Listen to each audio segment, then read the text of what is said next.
In this video guys, I'll be telling you how to lock iPad screen from touch toddler. So if you want to do that, you have to enable guided access guys from your setting.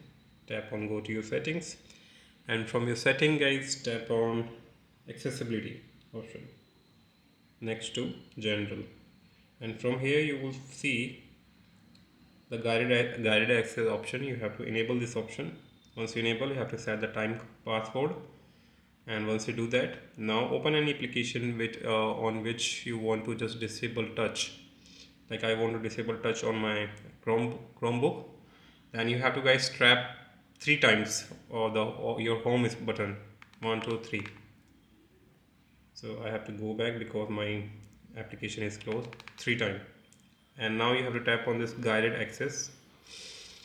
Now guys, you can choose the area you want to disable the touch. Like you have to choose the area on which you want to disable the touch. Like I want to disable this whole area.